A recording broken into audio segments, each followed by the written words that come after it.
move on. Paano nga ba? Sana maging tama or makatulong yung sasabihin ko or i-share ko sa inyo. Unang-una, pag wala na kayo, i-delete mo na yung number niya.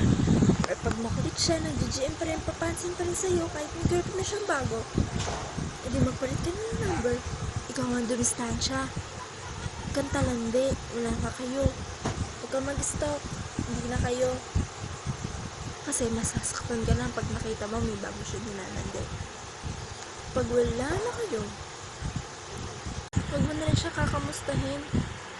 Wala na kayo kakamustahin mo pa siya. Eh di mapafall ka na naman ulit. Lolokohin ka na naman ulit. Ganun naman yan. Bibilugin lang kayo. Parang basketball. Pag-aagawan sa una. Pero pag nakashoot na, pag nakatira na, boom! Takbuhan na! Ganyan sila. Kayo maniniwala dyan. Sa una, oo, sa'yo na. Ay, oh my God, nag-ilab siya. Di daw niya kayo. At ganito pa mga lalaki. Babe, di kita kaya mawala.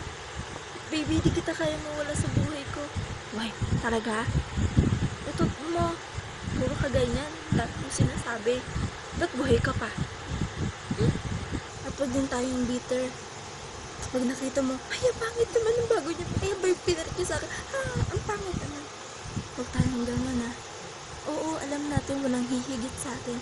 Kasi tayo lang mga single ang maganda. Ang mga taken, tsakara. Ganyan yung mga lalaki. Kaya huwag kayo masyadong magtitiwala sa kanila. Oo, may totoong lalaki pero hindi pa sila.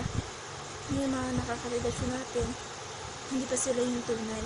Kasi, di ba, ang dami pa natin mararanasan dahil pa natin maiibigan lalaki. So, kahit lokohin lang tayo at huwag tayo masyado magseryoso.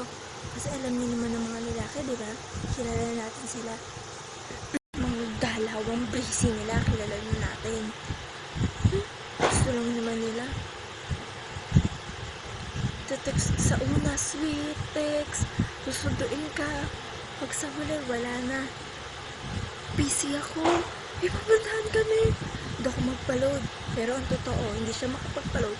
Kasi tinatamad na siyang ka-text ka. O niload siya, ayaw niya lang ka-text ka. Alam niya naman yung mga lalaki, diba? Manakit. Para silang basketball. Pag-aagawan. Pag na-shoot na, pag nakatira na, takbo na!